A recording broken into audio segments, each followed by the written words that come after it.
Who's a journalist in the present digital environment?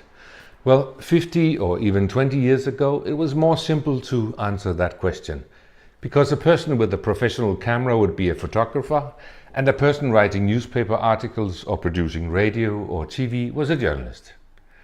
But today, almost everybody can take pictures or film videos with their smartphones, just as I do now, and lots of material recorded in this way reach mainstream media or go viral on social media.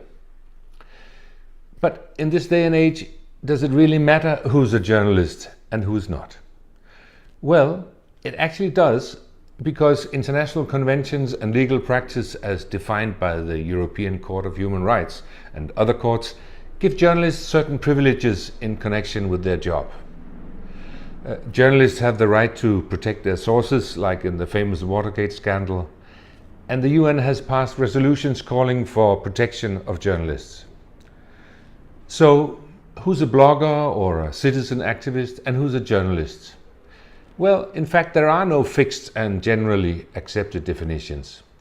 But the UN Human Rights Council has issued a very broad definition in a resolution from 2011. They say, journalism is a function shared by a wide range of actors, including professional full-time reporters and analysts, as well as bloggers and others who engage in forms of self-publication in print, on the internet or elsewhere.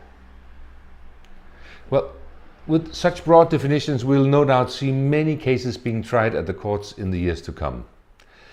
And there will be also lots of discussion about the role of whistleblowers who expose, for example, international companies avoiding to pay tax. Should whistleblowers be treated like journalists when they act for the public good? There will be many court cases about that. There are also blurred lines between journalism and corporate communication. I think most media people will agree that it's not journalism to produce the president's website, even though it may be produced by trained journalists. And is it journalism when an NGO from Denmark sends a so-called correspondent to Zambia to write about the projects of the NGO? I would say no. It's communication, but not journalism. Of course, communication activities can also give us important information. And it's totally legitimate for both the president and the NGO to promote stories which are not interesting for the mainstream media. But it's still not journalism. But in order to assess the quality and not least the credibility of information that we get, then we have to look at the different types of media that exist. In my view, basically there are three types of media: commercial media, propaganda media, and public service media, no matter which platform.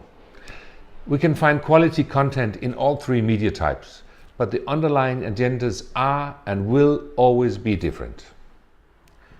Basically, the agenda of the commercial media is to get as many viewers or listeners or followers as possible so they can sell advertisement.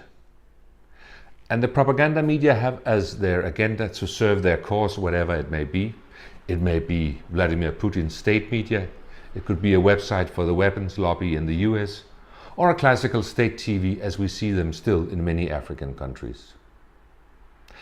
The third category is the public service media, which has as their obligation to serve the entire publication, which means, for example, to make programs for groups of people who are not interesting for neither the commercial nor the propaganda media. But no matter which type of media we're talking about, then the concept of credibility is key.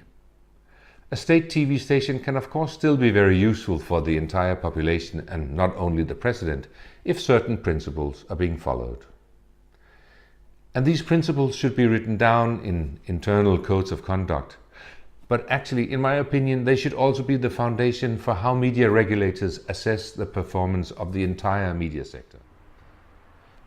Let me list some of the most important elements in such journalistic guidelines.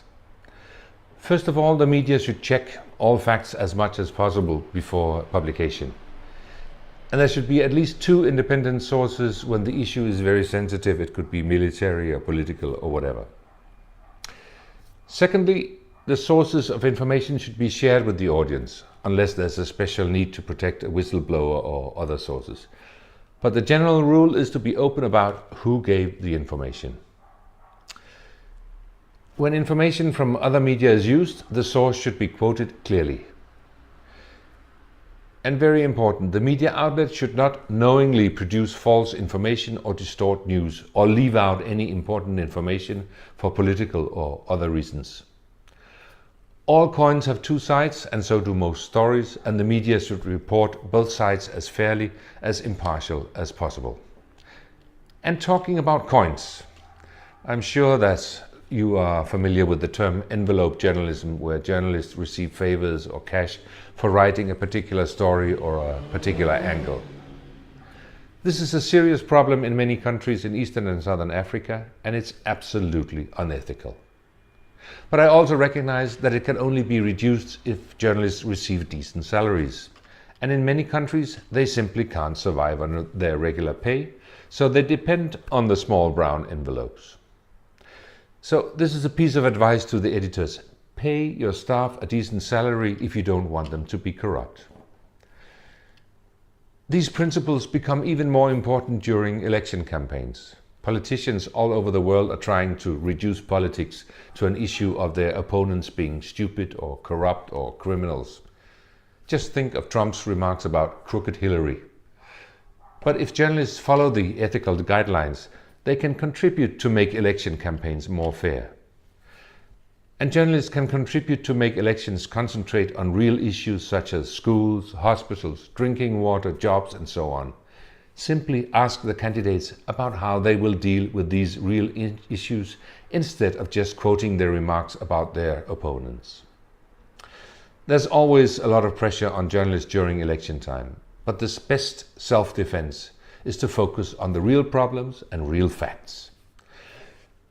Concentrating on facts is also the best strategy in conflict situations. Describe the conflicts based on facts and seek to find and describe the roots of the problems without fueling the conflicts. That's what real journalists do.